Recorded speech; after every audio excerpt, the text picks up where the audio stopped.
جن کے سامنے پہاڑ بھی جھکنے پر مجبور ہو جاتے ہیں۔ ہم قوم سمود ہیں جنہیں دیکھ کر پتھر بھی لرز اٹھتے ہیں۔ ہم وہ لوگ ہیں جو مضبوط پتھروں کو تراش کر گھر بناتے ہیں، یہاں تک کہ پہاڑ بھی ہمارے سامنے جھک جاتے ہیں۔ تو بتاؤ ہم سے زیادہ طاقتور اور کون ہو سکتا ہے؟ جو ہمارے مذہب کے خلاف کھڑا ہوگا اسے ہم چیر دیں گے۔ دیکھو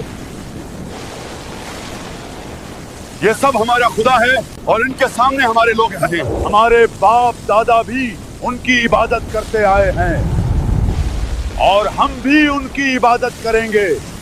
یہی ہماری اصلی خدا ہے، ہمیں کسی آندھے کے خدا کی ضرورت نہیں ہے۔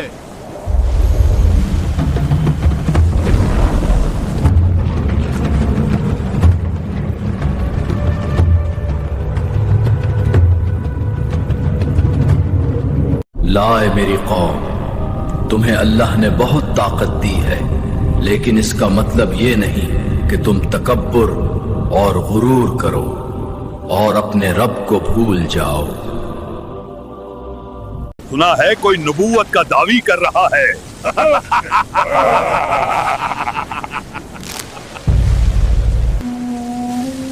I heard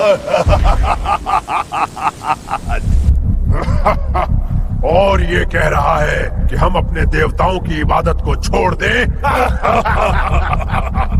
صدیوں سال پہلے عرب کے سرزمین پر پہاڑوں کے بیچ ایک ایسی عظیم قوم آباد تھی جو اپنی طاقت، اپنی ہنر اور اپنے غرور پر فخر کرتی تھی۔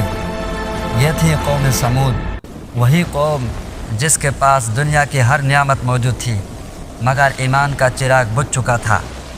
یہ لوگ قوم عاد کے بعد آئے تھے، وہی جگہ جو آج مدائن صالح کہلاتی ہے۔ یہ وہ مقام ہے جہاں آج بھی پہاڑوں میں تراشے گئے قدیم گھروں کے آثار موجود ہیں اور انسانیت کے لیے ایک زندہ مثال بن کر رہ گیا ہے۔ قوم سمود بڑے بڑے قد، عقل مند اور مضبوط جسم کے مالک تھے۔ انہوں نے پہاڑوں کو ترش کر ایسے گھروں کی تعمیر کی تھی جو آج کے زمانے کی عمارت اور قوم سمود کی عمارتوں کے ساتھ کوئی مقابلہ نہیں ہے۔ یہ لوگ دنیا کے عیاشی میں ڈوبے ہوئے تھے، پہاڑوں کے بیچ پتھر کے محل، بہتے چشمے، شاندار باغات اور دولت کی انبار، لیکن ایمان کی روشنی ان کے دلوں سے غائب تھی۔ انہوں نے اپنے لیے بت بنا رکھے تھے اور انہی پتھروں کے بتوں کے آگے جھک کر عبادت کرتے تھے۔ انہی لوگوں میں سے تھا ایک نیک، سچا اور عقل مند نوجوان، حضرت صالح علیہ السلام۔ بچپن سے ہی ان کی سچائی، انصاف پسندی اور اعلیٰ اخلاق کے چرچے تھے۔ قوم کے لوگ ان پر بھروسہ کرتے تھے، حتیٰ کہ لوگ کہا کرتے تھے ہم میں سے اگر کبھی کوئی سردار بنا تو وہ صالح ہوگا، کیونکہ وہ نیک دل اور سچا انسان ہے۔ لیکن جب اللہ تعالیٰ نے صالح علیہ السلام کو نبوت عطا فرمائی اور انہوں نے اپنی قوم کو اللہ تعالیٰ کی عبادت کی دعوت دی تو وہی لوگ جن کے دلوں میں کبھی محبت بسا کرتی تھی اب صالح علیہ السلام کے دشمن بن گئے۔ صالح کو کیا ہو گیا ہے؟ نیا مذہب لایا ہے اور ہمیں اپنے معبودوں کی عبادت سے روکنا چاہتا ہے۔ ایسا نہیں ہو سکتا۔ اے صالح، کیا تو ہمیں اپنے معبودوں کی عبادت کرنے سے روکنا چاہتا ہے جن کی عبادت ہمارے باپ دادا کرتے آئے ہیں؟ صالح علیہ السلام نے نہایت نرمی اور پیار سے کہا، اے میری قوم، اللہ ہی تمہارا خالق ہے، وہی تمہیں رزق دیتا ہے، اس کے سوا کوئی معبود نہیں۔ یہ سن کر قوم کے لوگ ہنسی مذاق اڑاتے۔ اگر تو واقعی نبی ہے تو ہمیں تیرے رب کی کوئی نشانی دکھا جو ہم اپنی آنکھوں سے دیکھیں۔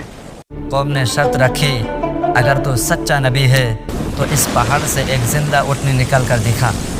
پھر اچانک پہاڑ لرزنے لگا، اس کے اندر سے ایک خوبصورت اور عظیم اٹھنی نکلی۔ یہ کیا منظر ہے؟ یہ تو واقعی اللہ کے نبی کی نشانی ہی نکلی۔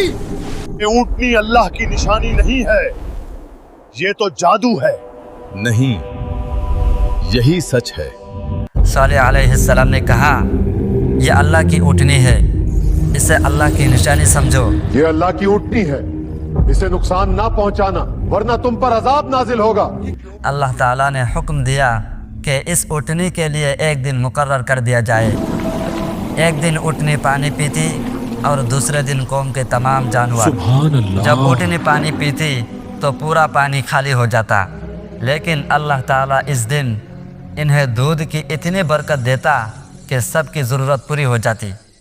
یہ اونٹنی کبھی کسی کی فصل یا جاندار کو نقصان نہیں پہنچاتی تھی، لیکن قوم کے سرداروں کے دلوں میں حسد کی آگ بھڑک اٹھی۔ انہوں نے کہا، یہ اونٹنی ہمیں تنگ کرتی ہے، ہمیں اس سے نجات حاصل کرنی ہوگی۔ چند بدبختوں نے مل کر منصوبہ بنایا اور ان میں سے ایک قدر بن سالف تھا۔ ایک رات جب اونٹنی پانی پینے آئی، انہوں نے تیر چلایا اور اللہ کی نشانی یعنی اونٹنی کو قتل کر ڈالا۔ جب صالح علیہ السلام کو خبر ملی تو ان کے چہرے پر غم کے سائے چھا گئے۔ انہوں نے فرمایا، اے میری قوم، اے میری قوم، تم نے نافرمانی کر ڈالی اور اللہ کی نشانی کو مار ڈالا۔ اب 3 دن اپنے گھروں میں آرام کر لو، پھر تم پر عذاب نازل ہوگا۔ 3 دن بعد اچانک آسمان سے ایک زبردست چنگھاڑ نازل ہوئی، ایسی آواز جس نے پہاڑوں کو ہلا دیا۔ دل پھٹ گئے، سانسیں رک گئے، اور دیکھتے ہی دیکھتے یہ عظیم قوم جو کبھی پہاڑوں کو ترش کر گھر بناتی تھی، زمین کی خاک بن گئی۔ اس ہلاکت کے بعد صالح علیہ السلام نے مڑ کر اپنے قوم کی ویران بستیوں کو دیکھا اور آنکھوں میں آنسو لیے فرمایا، اے میری قوم، میں نے تمہیں اپنے رب کا پیغام پہنچا دیا اور تمہیں نصیحت کی، لیکن تم نصیحت قبول کرنے والوں میں نہ تھے۔ اور پھر حضرت صالح علیہ السلام چند وہ خوش نصیب لوگ جو ایمان لے آئے تھے انہیں اپنے ساتھ لے کر اس برباد ہوتی بستی سے خاموشی کے ساتھ رخصت ہو گئے۔